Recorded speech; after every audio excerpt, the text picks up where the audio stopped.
Recently I had again discussions about practice, no practice. Here in this Advaita room, there are often people who think practice is absolutely superfluous. It's not necessary. You are that. You are that divine essence. Yes, you are that divine essence. Unfortunately, we have forgotten it. The experience of most of the people is that I'm a person, I'm separate. There is the me, and there is a wall, and outside that wall are all the others. It's the rest of manifestation.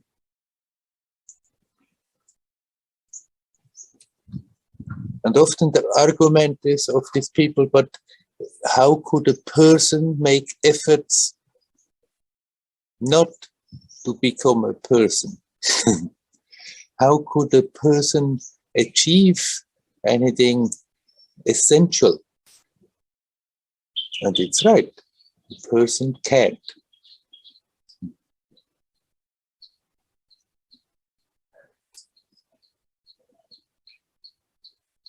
You are not a person now, even if we think we are. It's like a dream. We identify with that role that we are playing. But the life in this personality is a reflection of you, of what you are, that divine being.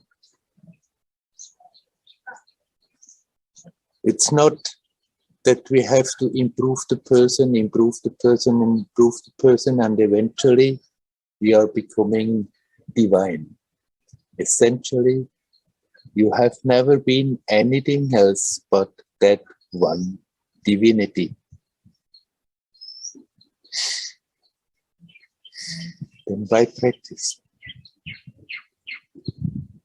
Practice helps us to become more aware of what is happening. Practice is giving insight. If we have every day some time where we are not busy with anything else, but to be consciously here, consciously alive, consciously conscious, not half asleep conscious, then that increased awareness gives clarity.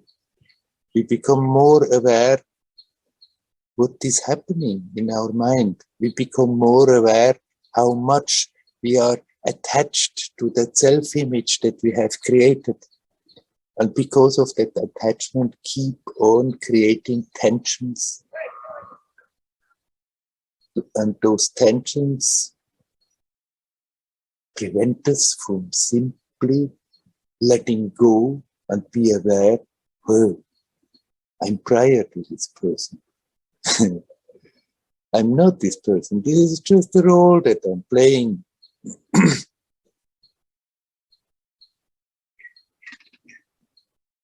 I am connected with everything.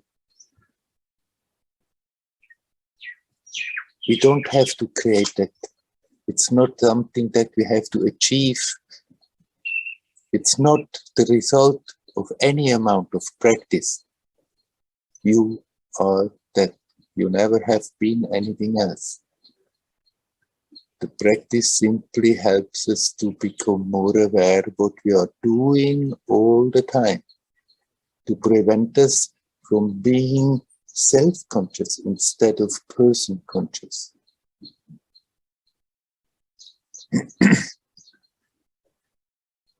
Practice helps us to be more alert also the rest of the time.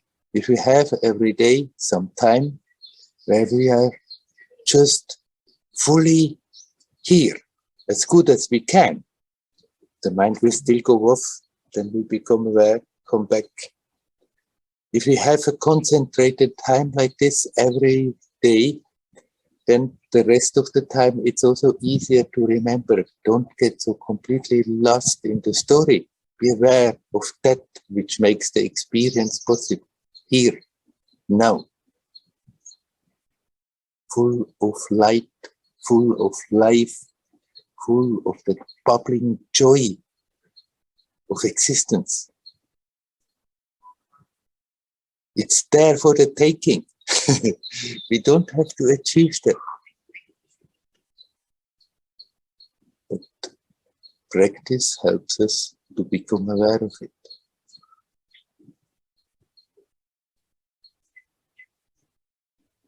There's no point in simply believing as a belief system that you are that, and be satisfied with that. And anyhow, I'm that, so what's the point? Let's go and have a party. Nothing wrong having a party. But if we are identified with the role that we are playing in this whole story, there's no way around of making at least that little effort of reminding ourselves again and again and again and again. Hey, come, be aware, here now, prior to that identification. Come back to the source, to that which makes the experience possible, that sense of presence that is always there prior to everything else. That sense of being here, alive. That we have to learn to come back to that. Because out of habit, the tendency is always to forget that and be identified, hooked into so many things. And the regular practice simply makes it easier to remember. It builds up an energy. It builds up the force that gradually is becoming stronger than the force of the habit that is always pulling us away from it. That's the secret of practice. Not that we have to achieve divinity, not that we have to become the self, not that we have to go beyond.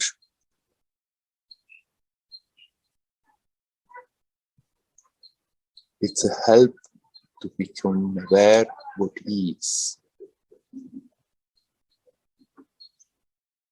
And then, when we are aware of that, still practice helps to intensify that experience.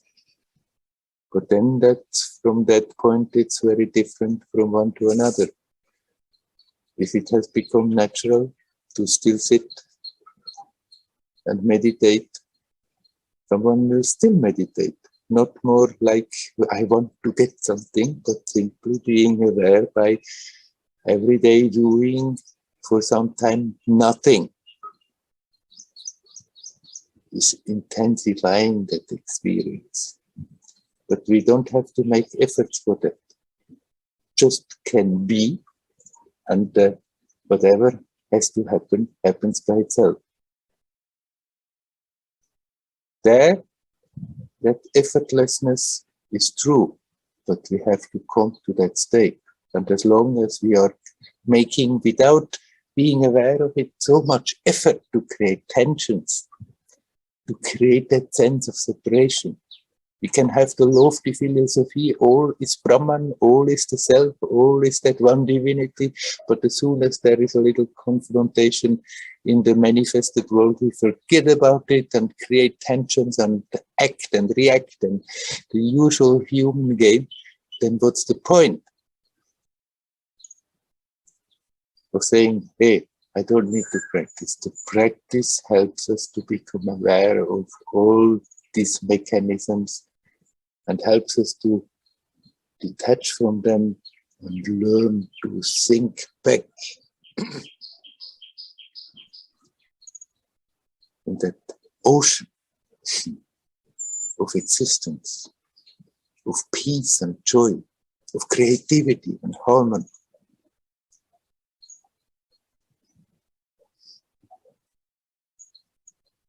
So I will never change that attitude, no matter what I hear people saying.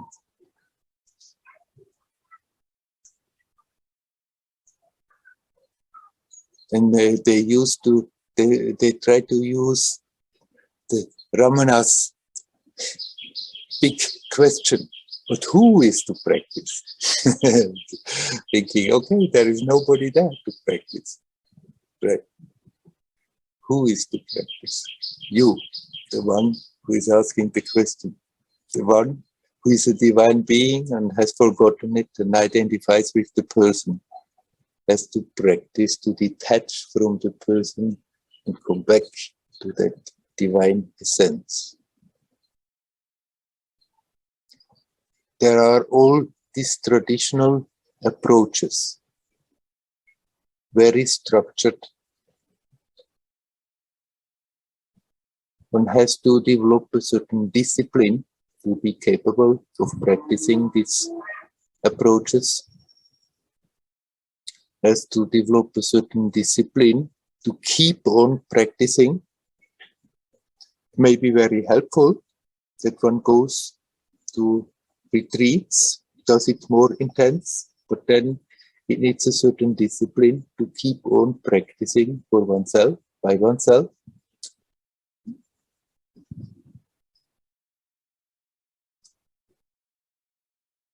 As I had said other times, these practices, these structures, these techniques, they are crutches for the mind. There's absolutely nothing wrong with them. What is needed to practice something like this is that we feel an affinity, that we feel a resonance, that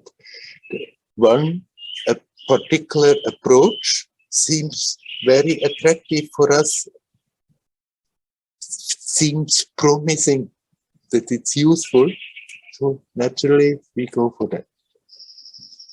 It's good to remember all the external structure of it is a help, it's a crutch for the mind to make it easier to turn the attention back to the source. To turn the attention back to the timelessness of the present. Be it with Vipassana, be it with Zen Buddhism, be it with devotional practice, be it with mantra, be it with breathing, pranayamas, the other yogic practices, Tai Chi, Qigong, whatever. They all are helps to do that, to make it easier. For that, these techniques, they are very helpful. If we get obsessed with the technique, then it's getting less helpful. Then we want to become an adept in a technique, and through being an adept, we want to achieve certain things. And it's, of course, certain practice can achieve certain things, certain powers, certain abilities.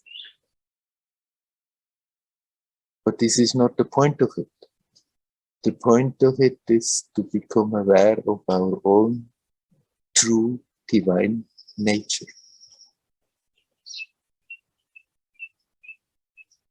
And all the possible abilities are connected with that.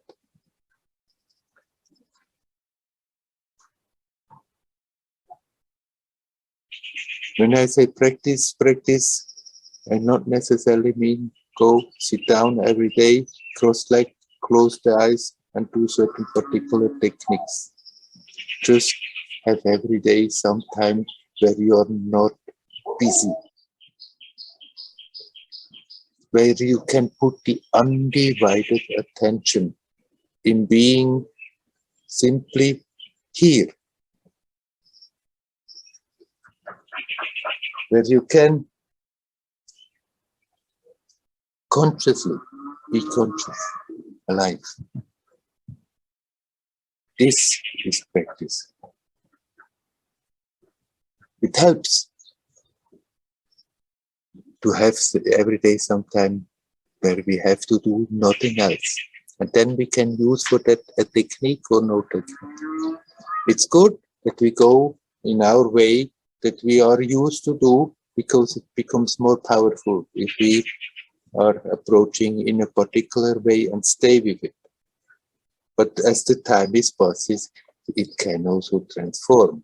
That certain techniques that we used to do a lot, that we can slowly drop because we don't feel the need of it anymore. Maybe new aspects are being picked up. What matters is that we find one way or another to bring the attention back home, to being consciously conscious here now, and learn to let go in. That's what I mean with practicing. And then how we are practicing is so different as people are different. It doesn't, I'm not talking about when I say please practice, not saying about particular techniques. If you feel attracted to them, if you feel they are helping, by all means practice them. But don't forget the essence of what practice is for.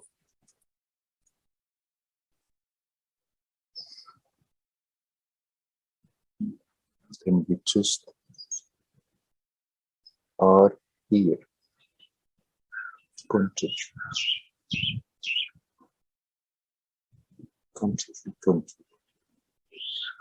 consciously alive. Here, now, is the source of consciousness, the source of love, the source of energy. Here, now, is the source of joyousness. Here, now, timelessly, you are connected with everything that exists.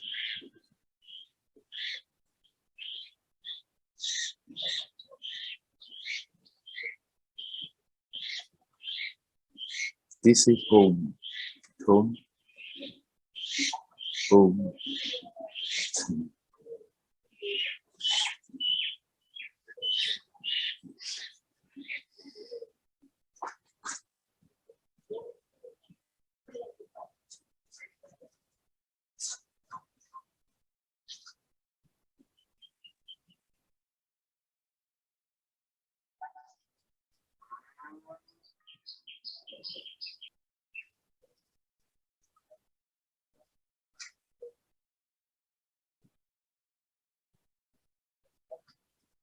The mind may go out of that, create all kinds of ideas, scenarios.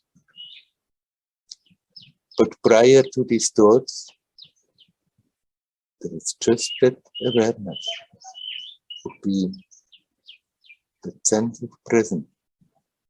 The more we are capable of relaxing in that, the deeper the attention sinks, the more we become aware it is not simply dry peace, but it's the source of joyousness, the source of the juice of consciousness, the juice of life, bubbling with that energy that likes to express itself. Joyously, beautifully, creatively. You are never disconnected from that. You just have to learn to remember and be with it.